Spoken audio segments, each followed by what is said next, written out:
We spent barely half a day with Jennifer King and her team from the Daylight Project on a mission to light up Kampala's slums with plastic bottles. We're taking plastic bottles that, a lot of times end up in the rubbish or being burnt or clogging drains out of the environment and turning them into a light. A handful of tools are needed, and this bag holds the key to making cheap and affordable light. It's not long before they're all laid out. The basics include plastic bottles, squarely cut iron sheets, screwdrivers, pliers, hammer, markers to show where the light will be, sandpaper and bleach, jig. Each of these plays a role in making the bottle light up. It is an electrifying moment, a life-changing experience. Marking where this plastic light is going to be. The process begins. So it's using this marker to mark where it's going to cut a hole and insert this plastic bottle. After the circles have been marked, the smaller circle is cut out. Then after that, you join this small circle to the outer part, to the big circle that you've traced. The inner markings are joined to the bigger circle. Then they are pulled up. These will be holding the bottle or light firmly. The purpose of these things, of cutting these things, is to hold that plastic bottle in one position. At which percentage are we getting our light? Yeah, Percentage are we? I can say we are at around 20. Okay. The cropped iron sheet is then fit. We are 25% now. The gaps are then sealed around the bottle with silicone. No hole should be exposed. The same is applied when the bottle is turned upside down. And you make sure that you don't over-apply this silicone. You can use one bottle of silicone and construct around the 4 lights. This one is now ready. After the silicone application, the bottle is hung to dry for about 1 hour. Now when it's dry, we're at what percentage? 50. Okay, Yeah. moving. Yeah. The final elements to making light draw nearer: water and jig. You almost fill it. Leaving enough space for 2 to 3 lids of the jig bottle top for purification. Once you put here water, which is not very clear, which is not pure, it means that you're not going to get good light in your room. This one is now ready to be installed. We have our light. Yeah, this is light. This is light. Yeah. I am totally mesmerized. This is light. Yeah. This is light. And I'm not the only one. Some inquisitive passers-by make a stop.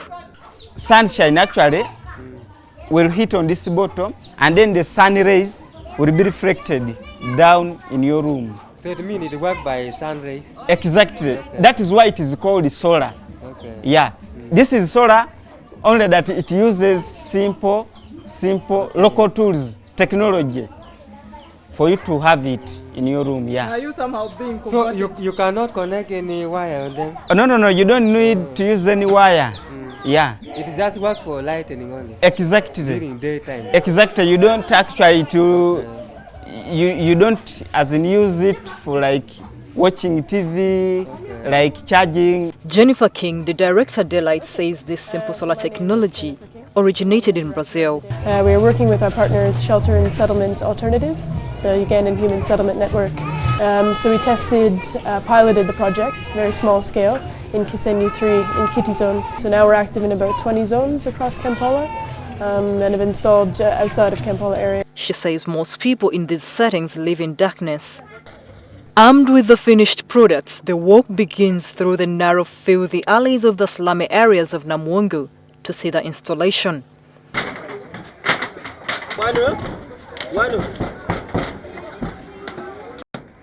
It takes just a little cut into the iron sheet. The nails make their mark.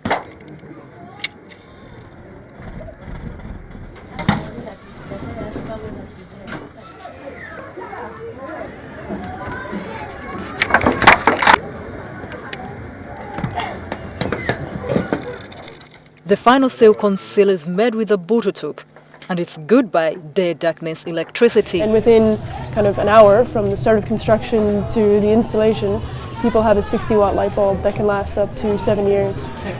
Immaculate Alasso is one of these people. During day, it really shines like it's electricity. And when it goes beyond, like when it is, it goes beyond like 7, it also goes down, like it is, goes down like as electricity is overused. She calls it a good, inexpensive innovation that has withstood the vagaries of weather, like powerful rains. And her business, she does from within. Such a thing, even if it were come at a price, would you acquire it? Of course, I would go for it because I have seen that it's useful. Aida Nabutono, who stays about 300 meters away, shares her excitement. She saw the light upon a chance meeting with Jenny, where she was teaching the locals about daylight. I no longer spend a lot on paraffin and candles. From 6 a.m. to 6 p.m. I'm awash with light. When you're having to, light your house for 12 hours when it's super bright outside, yeah, you're saving on electricity, reducing the demand on the grid. So it benefits all Ugandans, really.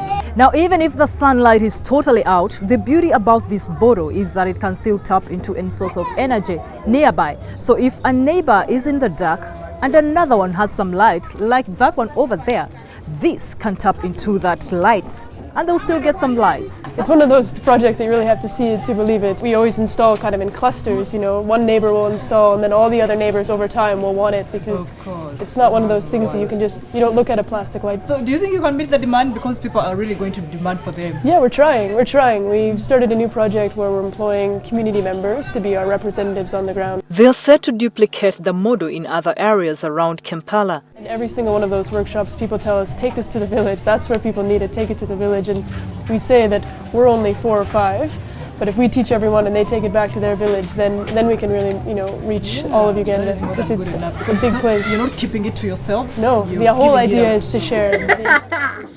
If more people, especially those with low incomes, turn to this innovation, it would go a long way in reducing pressure on natural resources, promote recycling and improve the quality of life. Florence Naluyimba, NTV.